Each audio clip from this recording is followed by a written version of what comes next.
evening, everyone. I am Dr. Drew Lichtenberg. I'm the resident dramaturg here at the Shakespeare Theatre Company.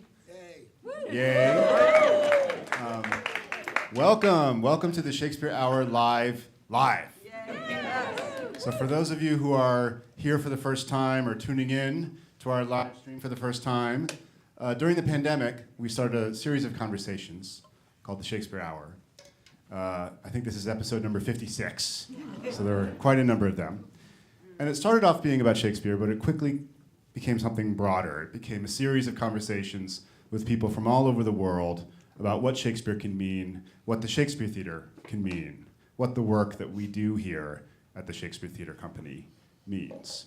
So now that we are back producing live theater, we thought, hey, why don't we try doing the Shakespeare Hour live in front of real people?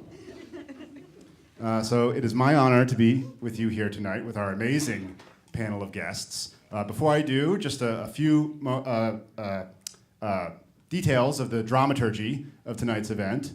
Our director of marketing and communications, Neil Rachapo, is standing by. He will be monitoring the live stream. And if there's a question from anybody who's watching online in the ether out there, Neil will be asking those questions.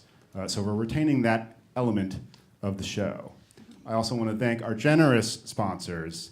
The Shakespeare Hour Live is made possible by the Beach Street Foundation, and Shakespeare Theatre Company's 22-23 season is made possible by the Harmon Family Foundation and by Michael R. Klein and Joan Fabry. So we thank them for this occasion tonight.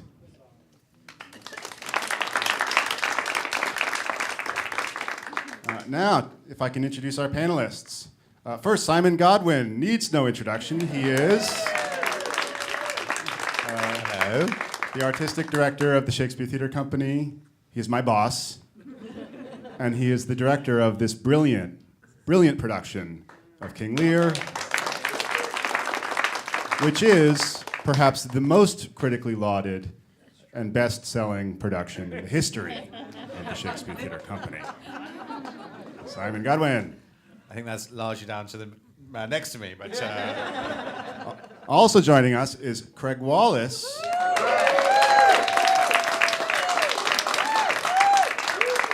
Affiliated artist of the Shakespeare Theatre Company, a beloved figure in the Washington, D.C. theater community. Indeed.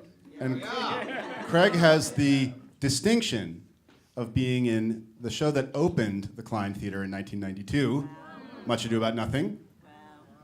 Also in the shows that opened the Harmon in 2008, the Marlowe Reps. Does everybody remember Tamburlaine the Great and Edward II? You lucky few. But we hope Craig won't be in the show that closes. Maybe he will. When we open our next theater, Craig Wallace will be on stage. He has appeared for many years as Scrooge in the Ford Theater's production of A Christmas Carol. Last season, when we reopened, when we came back to live theater, he was editor web in our production of Our Town, with Quentin Wilder. And he is, of course, a breathtaking Gloucester in our King Lear. I like this. Everyone is clapping after every sentence I say. It's great, isn't it? I wasn't sure about clapping in America, but I went to the Gridiron dinner last Saturday. And oh boy, there was a lot of clapping there. And then I realized, okay, yeah, clapping is good. This is what bigwigs do. Substance, a lot of clapping. And the mock trial on Monday, there was clapping at the mock trial, clapping and laughter. Oh, it was hilarious. Just to finish, Craig is a proud graduate of Howard University, where he is currently a professor of acting, and also of Penn State University and the Royal National Theatre. Last but not least, yes, hold your applause. Pamela Saunders, PhD, is an associate professor in both the neurology and psychiatry departments at Georgetown University. Her research, give it up for neurology. You guys are out of control. This is great. Amazing. A rowdy bunch. Bring back live events. Her research focuses on discourse, aging, empathy, doctor-patient communication, and standardized patient education. Her grant portfolio includes funding from the Alzheimer's Association, the NIA, and the FDA. At the Georgetown School of Medicine, she was chief course director of the doctoring curriculum and is currently director of the geriatrics clerkship. Her doctorate is in sociolinguistics from Georgetown. She lives in Falls Church, Virginia, with her husband, her 2 sons, and her dog, Fancy. And she is we were practicing this before, a gerontologist. Thank you, got that right. Yeah. Perfect. And actually, my uncle, Peter Lichtenberg, is a famous gerontologist. He's the president of, what is the association? The Gerontological Society of America. Yeah. So Thank you, Uncle Peter. So thank you, Uncle Peter, for introducing me to Pamela for this conversation. So I've already gone on long enough. I want to get to our panelists, but there's a few points to emphasize about King Lear, the play. This is a play in which one character, played by an actor sitting here, has their eyes gouged out in one of the most grisly scenes of violence in the Shakespearean canon. It ends with the death of a beloved daughter, an ending that would have surprised Shakespeare's audience and so horrified editors after Shakespeare's death that the play, as it was written, was not performed for over 150 years in its original textual version. It's a play that takes us into an extreme place of darkness and suffering. But Simon, as you were saying at our opening night, it's ultimately a play about the opposite of those things. It's a play about love and forgiveness. So I want to start with you. You were inspired to do this production of King Lear by an actor named Patrick Page. So I wonder if you could walk us through, take us back into maybe the period of the pandemic and how the idea for King Lear started crystallizing in your mind. Well, thank you, Drew, and thank you, everybody, for being here this evening. It is terrific to hear your claps and to see your faces and to feel your smiles, all those things that you can't really do when you're on the internet. So this is great, but of course I say thanks and welcome to those who are still on the internet. And I hope you'll hear and feel as much of our energy as you can. And yes, this does feel, before I talk about King Lear, another step in the theatre's building back. Because I think this prizing of the live experience has always been at the heart of theatre, an art form that I think John Steinbeck said is the only organisation in the world that's been dying for the last 3,000 years. And yet it just keeps coming back, and that's so wonderful. But this idea of not only doing plays, but of having conversations with all of you, is absolutely intrinsic to our future, because it's not just in the end about us doing plays and audiences coming to see the plays, it's about building a community of people for whom theatre remains a life force, remains relevant, remains joyous, remains moving, and a real asset to our lives. Pam said to me when she arrived this evening, "Oh yes, I'm an expert on aging. It's something that we're all going through."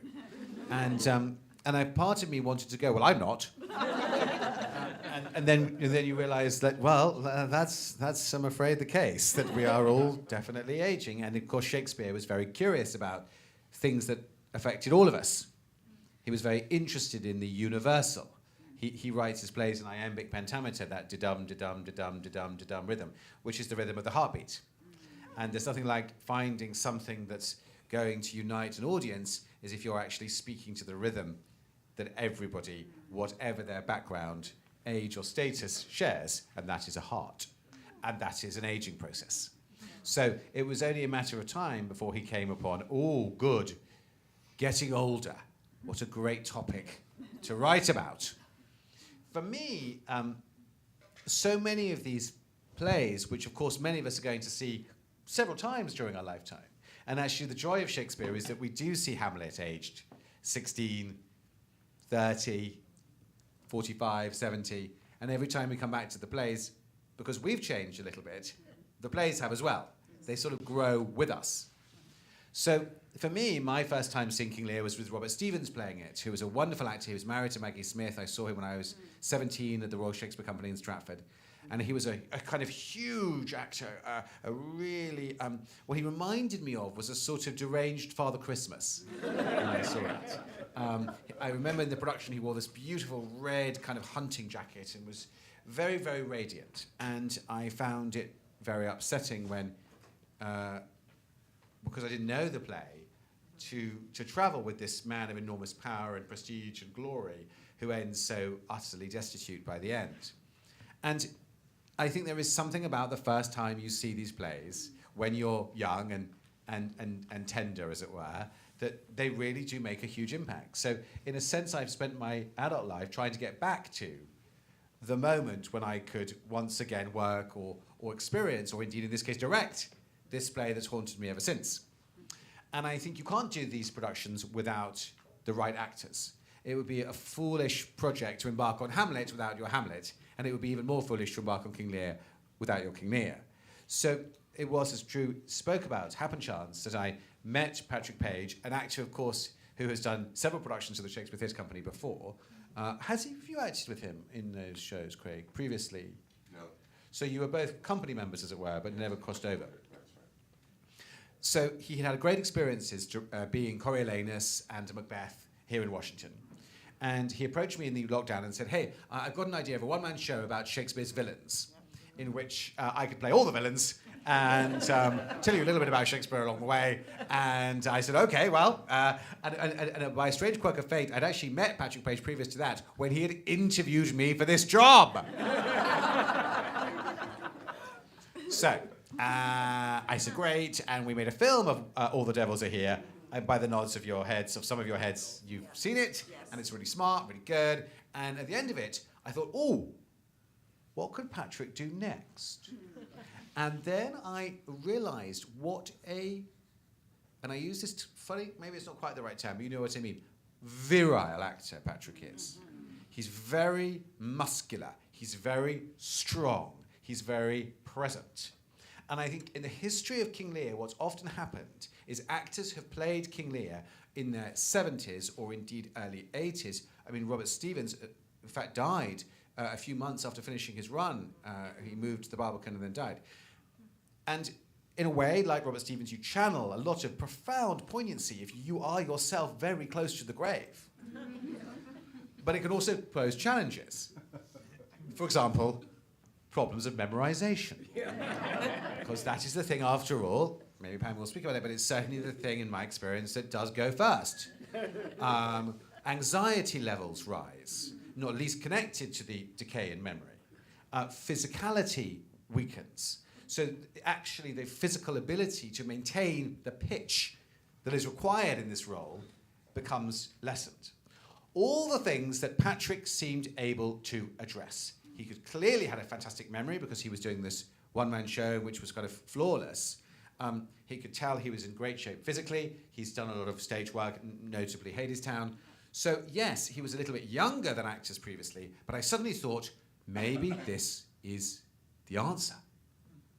That he could drive the show, drive the evening in a way that we don't often see, and yet still deliver the fragility and the heartbreak of the closing scenes. And because I'm also interested personally in what does it mean to change? What does it mean to undergo a spiritual journey? And what does it mean to undergo, even we could say, a rebirth? Loaded terms, yet I suspect each of you sitting here this evening has some relationship to the idea of change. Has some relationship to the idea of being not quite the person that I was some time ago. And probably also relates to the question of how do I become better? It's very, very difficult to know how those things occur. But intuitively, I think we hold a question of evolution. Shakespeare's suggestion is that suffering provokes change. And if you suffer a lot, and you are somehow receptive to that suffering, you might grow to become a better person. Now, equally, folks in this room might say, I've suffered a great deal and I don't think I'm any better at all. I think I'm worse. And that it's a romantic or sentimental idea of suffering. And yet, I can't help but think, I know it's an emotive story of the passion of Christ, which is an interesting story because whether we're religious or not, it's certainly a story of suffering. It's certainly a story about experience, painful experience, yielding a kind of wisdom. And I think inevitably Shakespeare is interrogating, as it were, what does it take to change? Yeah, and of course passion or pathos literally means suffering in the Greek. That's where the term comes from. It's the suffering of Christ. And you know, Craig, you as Gloucester are called upon to suffer in this show in quite a profound way. But you know, it's easy to look at Gloucester and think of the end of his journey, the end of his trajectory. Him at the cliffs of Dover in Act 4.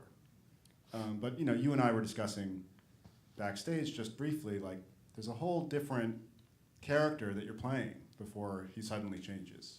And you had some insights in playing the character that you wanted to share. Specifically this idea of an old school way of looking at the world versus a new school way of looking at the world. So I'm curious what you mean by that, if you could unpack it a little bit. Yeah, I asked myself, how do I dive into Gloucester?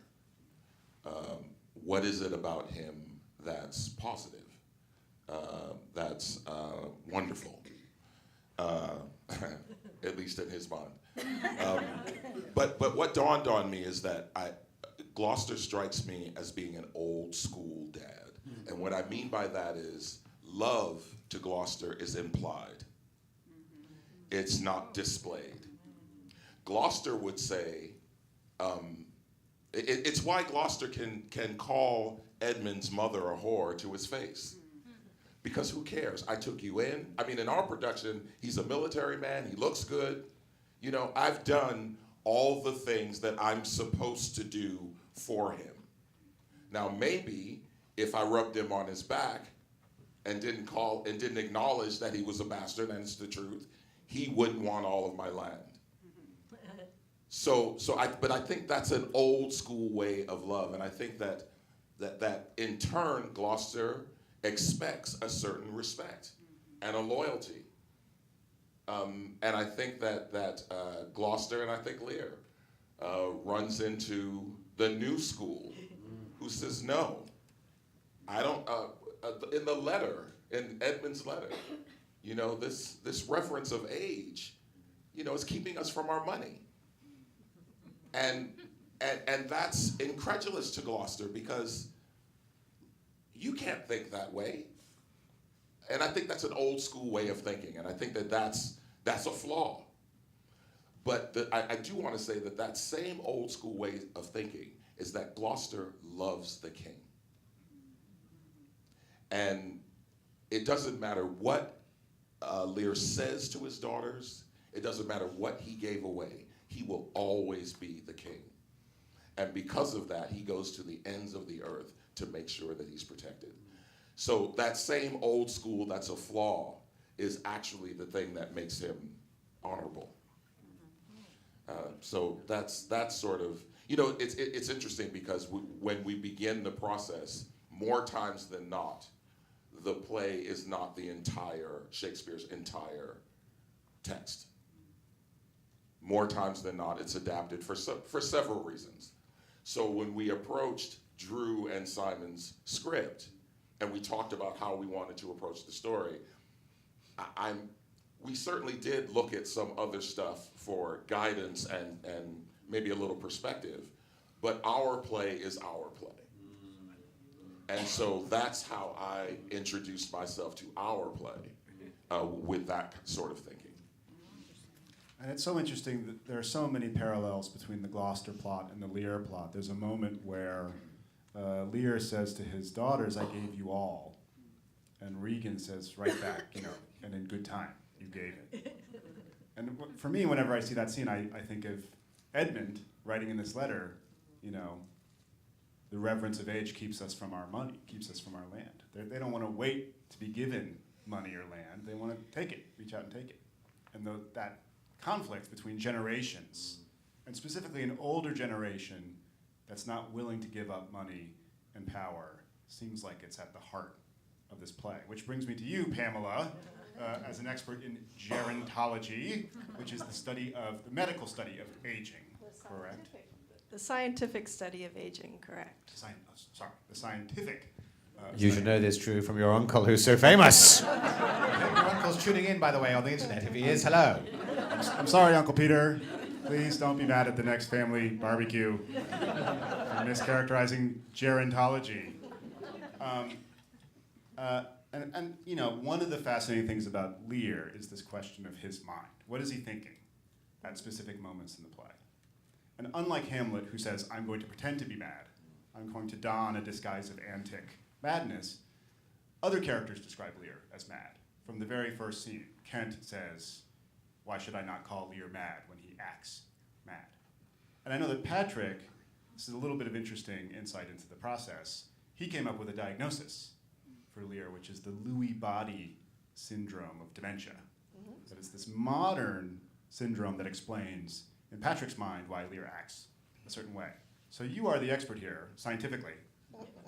What is your diagnosis of King Lear? We'll get into Gloucester and Cordelia and all that stuff in a little bit, but Lear is such a fascinating character to look at from a scientific point of view, because it does seem like Shakespeare must have closely observed people in the process of aging when he was writing this play.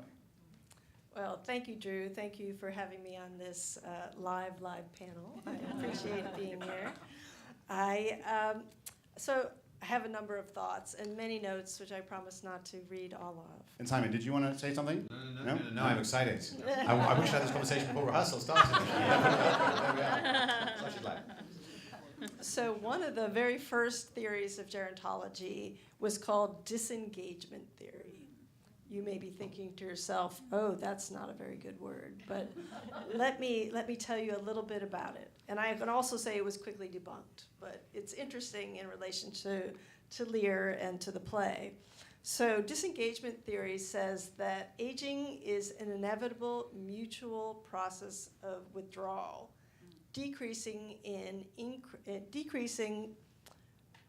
the social ties between older adults and their immediate and distant social circles.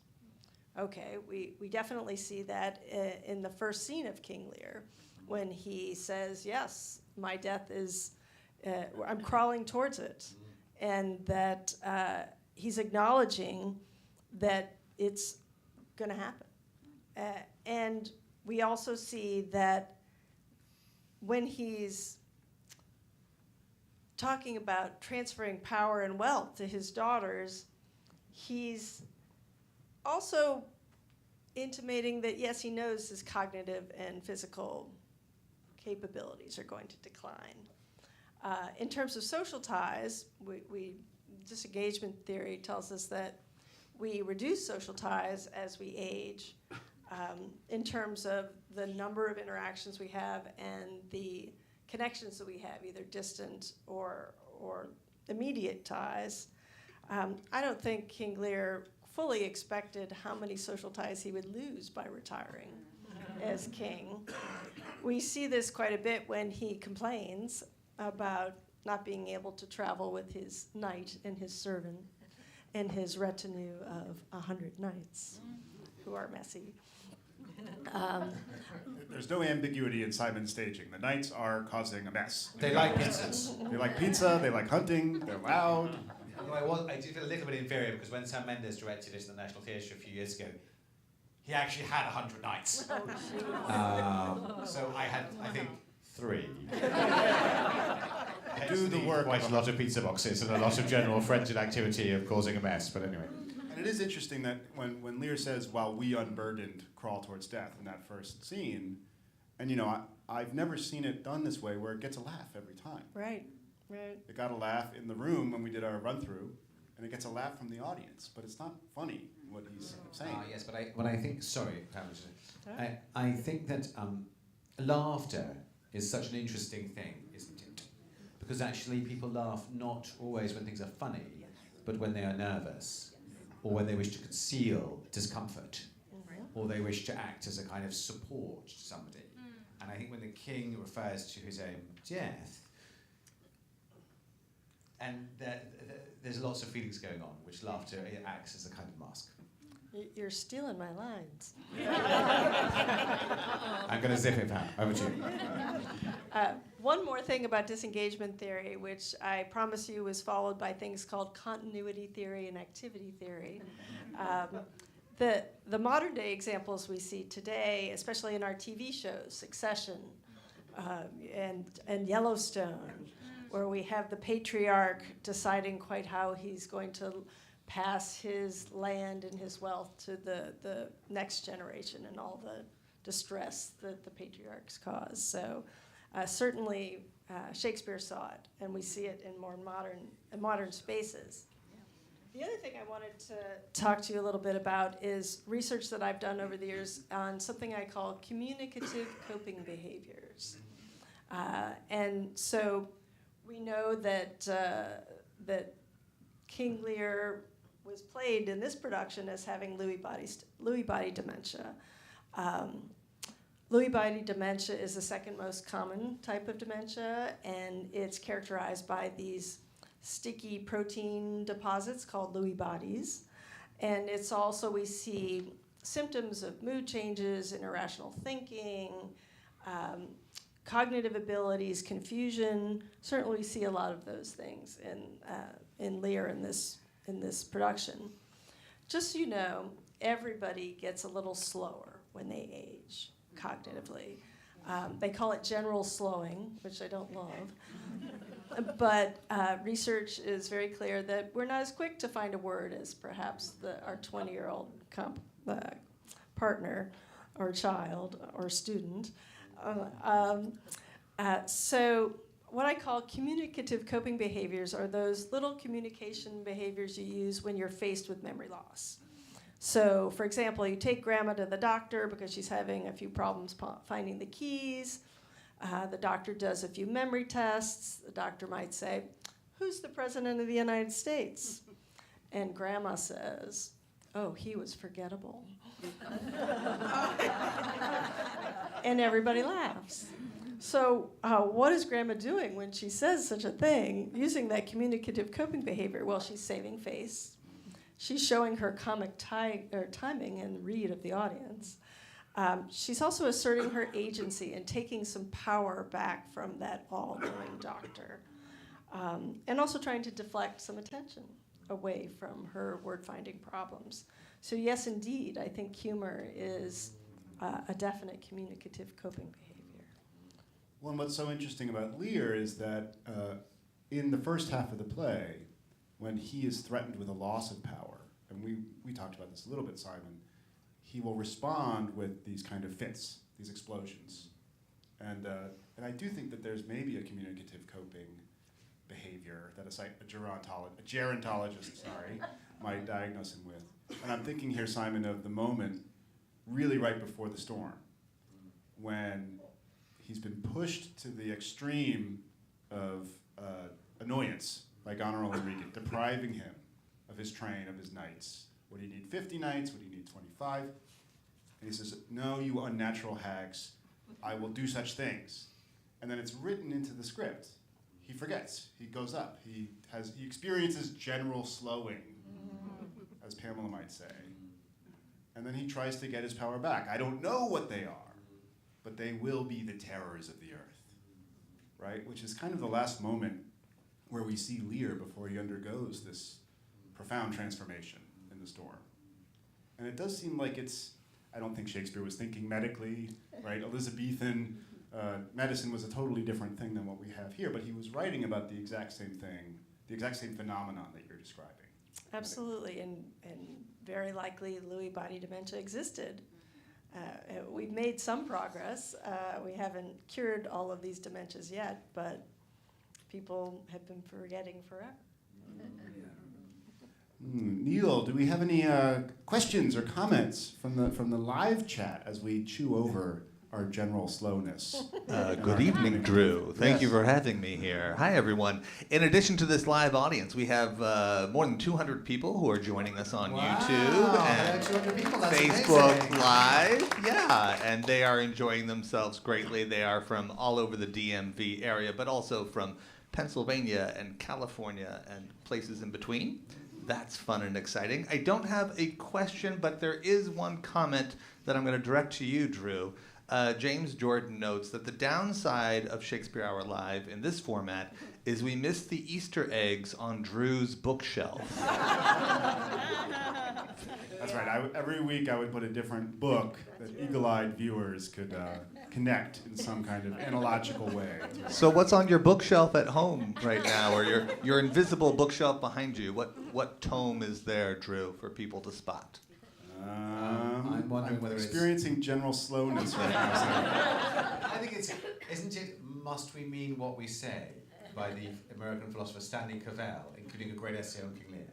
Yes, an essay called The Avoidance of Love. Cavell's reading of the play is that Lear cannot bear to ask his daughters if they love him or not. It has to be in the form of a negotiation or a quid pro quo.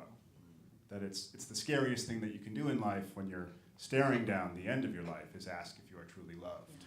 So when Cordelia says nothing, it triggers a deep, deep, deep terror that sets the rest of the play. It's also a 50-page long essay. Yes, I mean, it's pretty dense. What a great summary for that from Drew. Thank you. I mean, I wonder, Pam, whether you, in terms of the decline of us all, the aging that you are speaking about, and I got the ball rolling this evening by saying maybe there's a positive change. I mean, in Lear's sense, he's more sensitive to Cordelia at the end than he was at the beginning.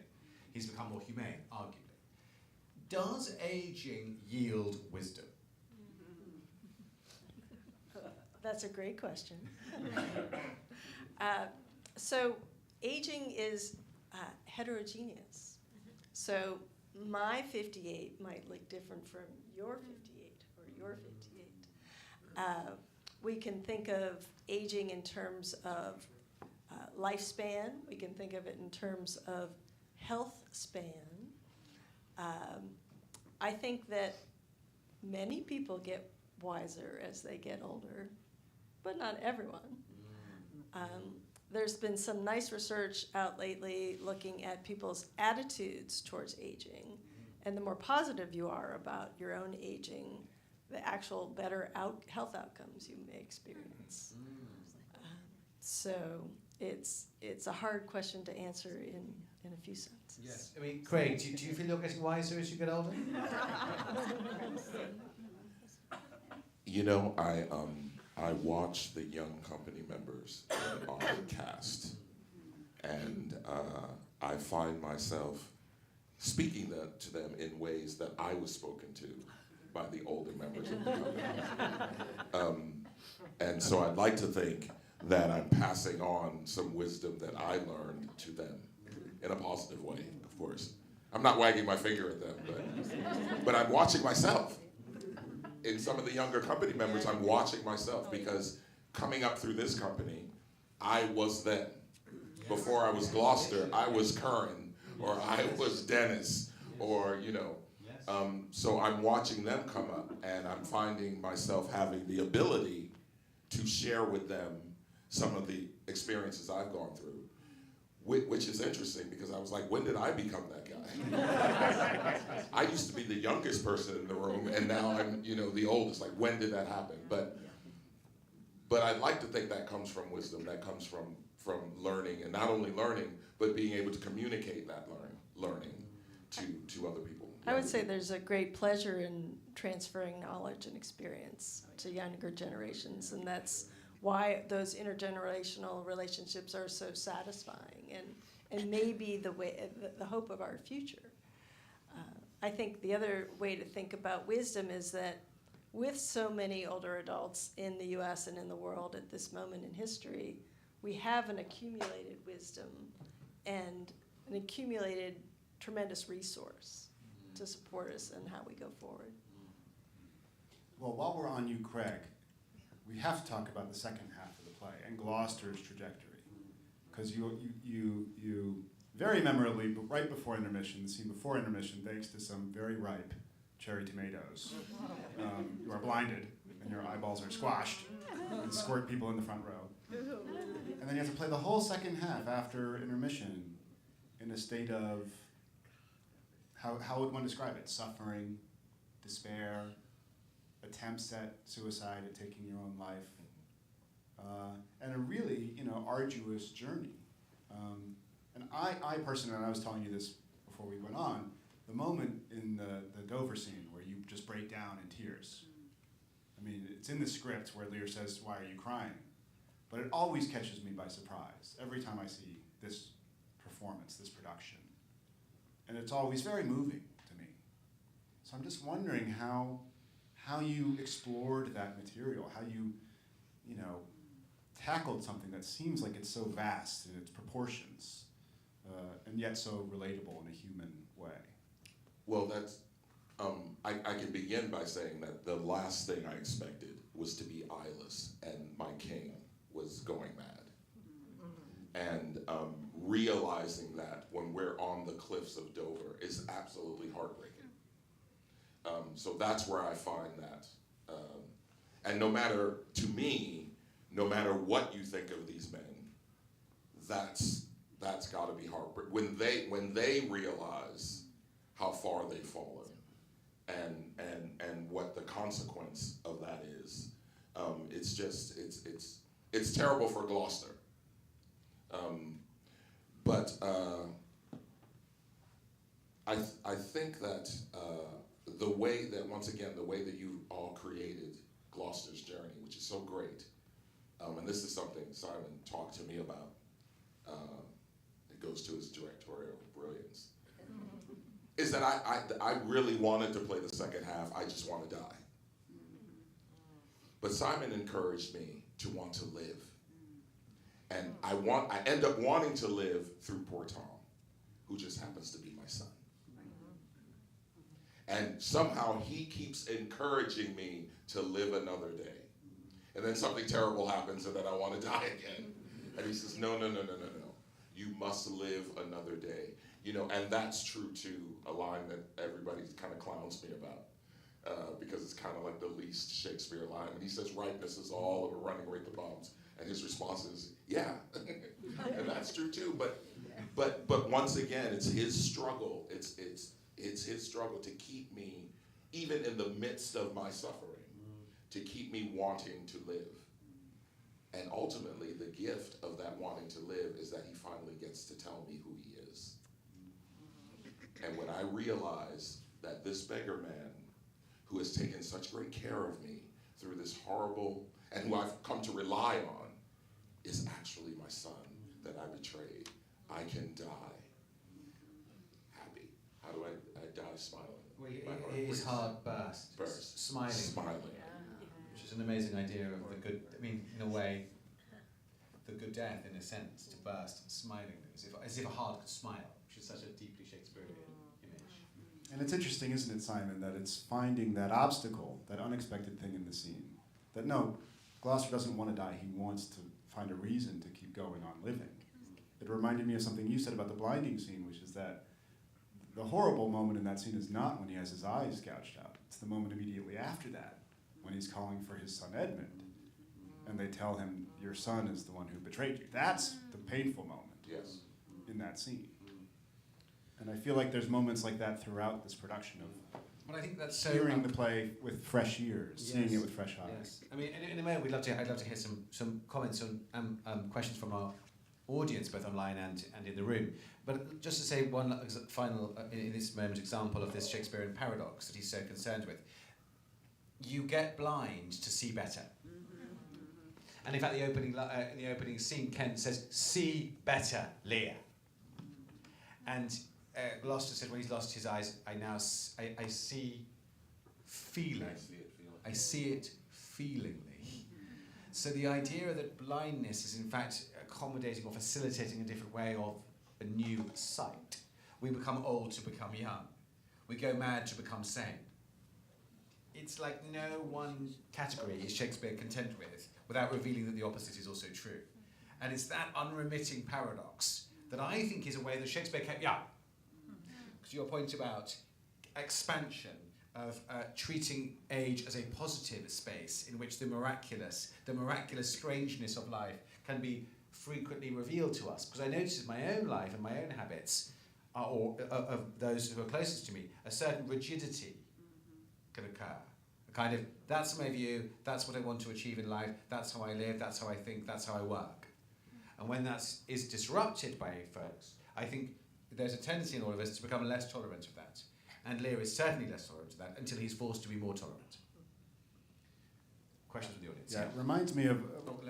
Yes, the front. Yes, front. There's a gentleman here and a lady there. Something. I've seen the play a few times, but I never witnessed the emphasis on aging before in viewing the play. That could have been just didn't see it.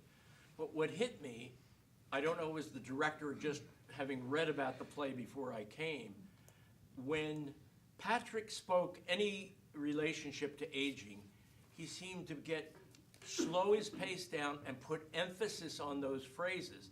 I didn't know if that was your direction or just Patrick. And the second thing, he was never afraid of death.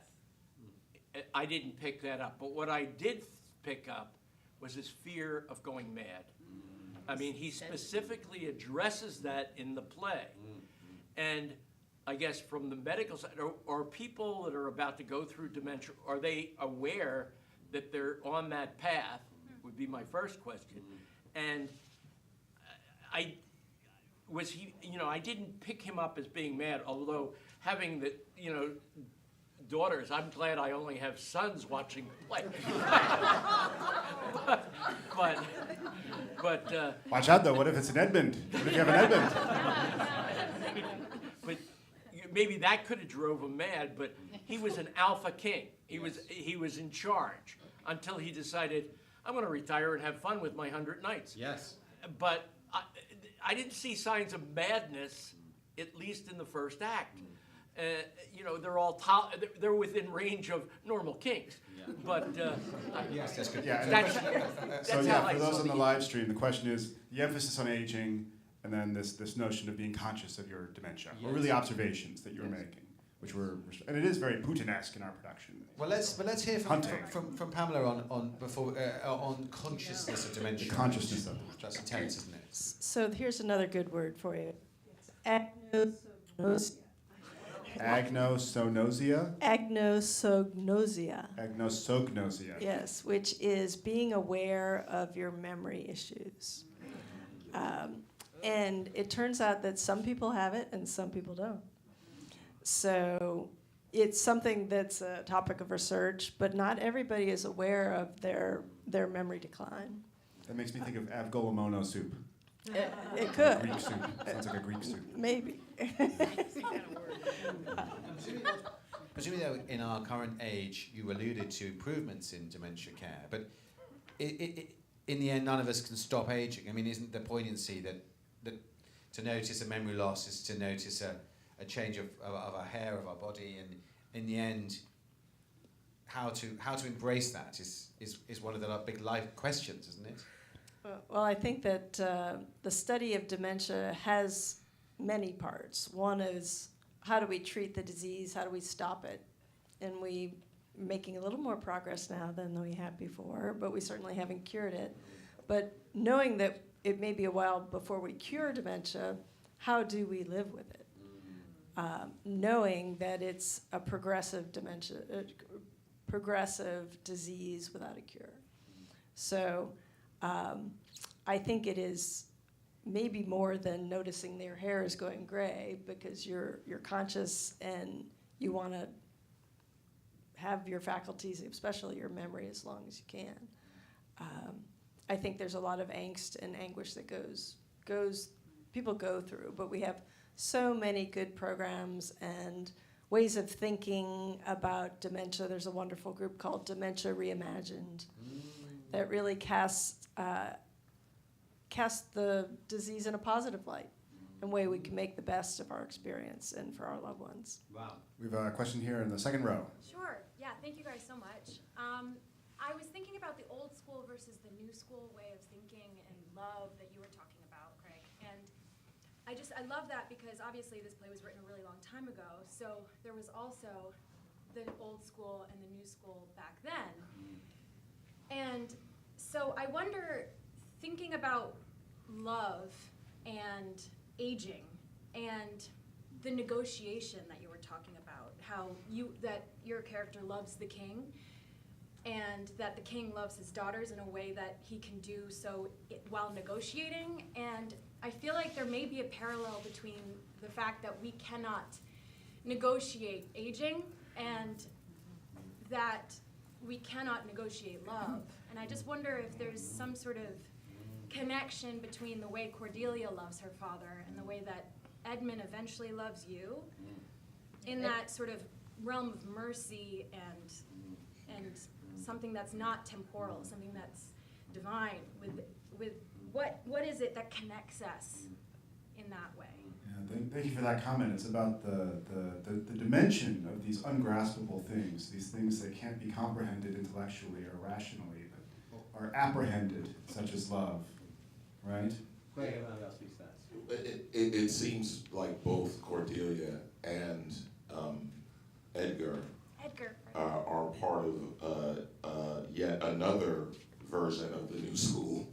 You know, not so much the Edmund Regan Goneril school, but the capacity to forgive, and also the capacity to understand that these men are their fathers. And Pamela, you used the term with me about Cordelia, filial piety. That's right. That there is a feeling on behalf of the child of the aging person to be pious in their love. Is that correct? That's right. That is exactly what I was thinking when you were making your comment. So there's a construct that's very old from Confucianism called filial piety, and it's the idea that children are expected to respect and take care of their parents throughout life and to death. And that is an obligation that's expected by all parties. We certainly see filial piety with Cordelia. She says right away, "Of course I love you. How could you ask me even that question? I love you, and I feel obligated to care for you in a positive way." We certainly don't see that from the other two sisters. And we certainly see filial piety in the way Edgar treats his father, that he's there for him and cares for him in those darkest moments. And I think that it's a concept that is part of Western culture as well as Eastern culture, and it, as a parent, I have two 16-year-old boys. I'm hoping very much that they'll have a sense of filial piety when I get there. I'll let you know. Well, right. Well, maybe they're on the call now. They might be sitting in their thoughts on that. Just before we have briefly to the gentleman in the front about Patrick's performance of aging. It was certainly a very extraordinary moment in rehearsals when we came to rehearse the second half of the play, and it really felt like Patrick had aged overnight. And I actually thought, is Patrick okay? Because he seemed suddenly really frail. So, and then I realised it was his mastery of acting. It was really quite a shock in the room. I mean, the other thing is that I do think, apropos your point about you can't negotiate love, I think that Shakespeare is very interested in characters that seek to control. So I'm just thinking of Malvolio in Twelfth Night, for example. No fun, obey the orders, follow the instructions. I'm thinking of Angelo in Measure for Measure. No sexuality, please. We're in government. Very puritanical. And he becomes the rapist. There's never any sexuality in government. So the notion of the controlling part of ourselves being our undoing, I think, is a big axis of his thinking. And sure enough, we have the king who's demanding love on his terms, who is totally overthrown at the end and ends up totally humbled and on his knees and sort of ruined. So I think you're absolutely right. Like, some things are non-negotiable, but it takes some people a lifetime to realize that. And maybe we have to realize that every day, in fact, even if we think we realize it, something happens to us and we're reminded again that we are not in control of our own lives in a way that we think we are. Prospero in The Tempest seeks to control everyone like pieces on a chessboard. Until he burns his books. And there was a question, I think, from this lady, yes, and then this gentleman here. First, an observation going back to wisdom and your discussion of wisdom. I mean, I think that's the bedrock of drama, of going back to the Greeks. You know, wisdom comes alone through suffering. That's Aeschylus. Wow. That's, and I think there's a direct line from there to there, probably.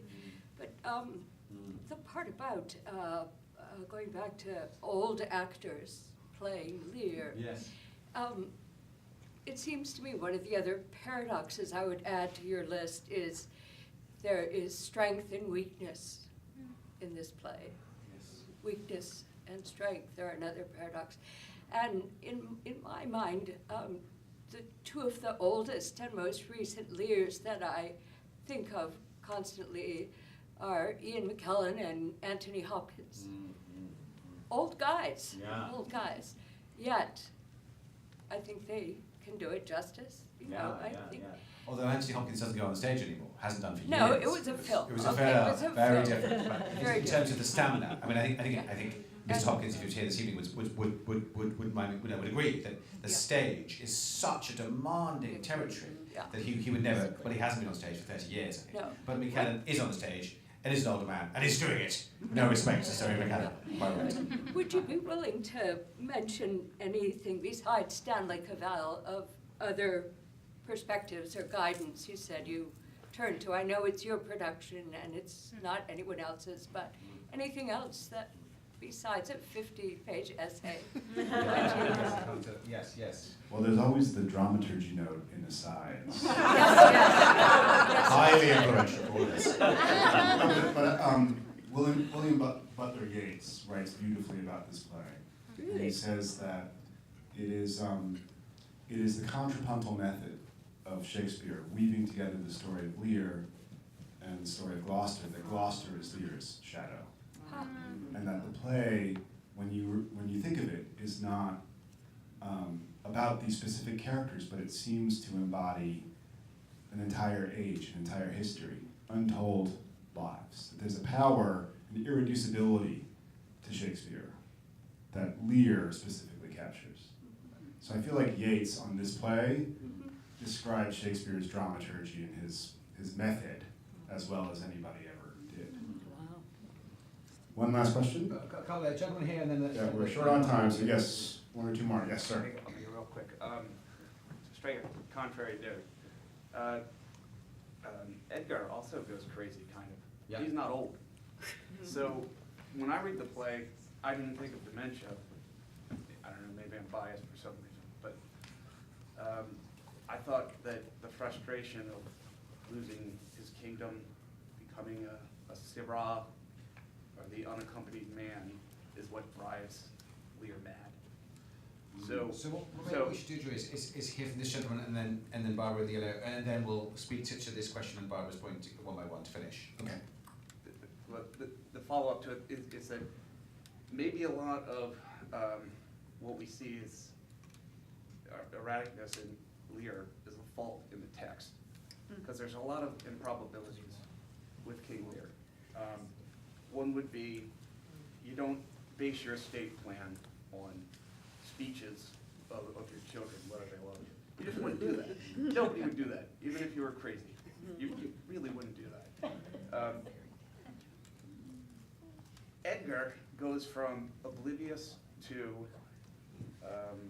paranoid to bedlam, like that, it seems. Is that believable? Oh, good. This is for the director. One last thing, and that is, France wouldn't invade the kingdom just because Cordelia loved father, and her father was being treated badly by her sisters. Well, excellent questions about Shakespeare credibility. Time is short, but I will come to those points. But let's hear from Barbara, and then we'll weave it in. Well, really very different kind of, totally different kind of comment. I was just thinking about sort of Lear's descent into madness and your point about Gloucester's blindness. and I was remembering an amazing essay that I read in the New York Times by the columnist Frank Bruni about his experience, some of you are nodding, his experience of having a stroke to the optic nerve of his eyes, something called NAION. And if you really want a weirdo thing to remember, Drew, it stands for non-arteritic ischemic optic neuropathy. Oh, read that one, Pamela. That is. The point of the essay is how losing one's vision leads to a different kind of sight. And he talks a lot about sort of suddenly realizing, and this was so poignant during COVID, suddenly realizing what other people's pain might look like that might be hidden. Because blindness of one eye, which is what he experienced, is invisible. But the really sort of bigger point was a blindness and insight point, blindness and insight. Yes, yes, yes. Interesting essay. And I was just thinking, you know, we've been talking about dementia, but maybe blindness is the other illness in this novel, and both of them lead to a different kind of knowledge of self, knowledge of others, awareness, sympathy, forgiveness, grace. Yes. What does Ken say? See better, Lear. Lest I stay in the blank of thine eye. Well, a sentence each to sum up, I think. Yes. I'm conscious that those people online may not have necessarily heard those comments or questions, but question about sight, blindness giving rise to sight, and aging and blindness being two parallel conditions in the play. But also a gentleman in the audience asking a question about believability in Shakespeare, which is a very, very good topic. Thank you.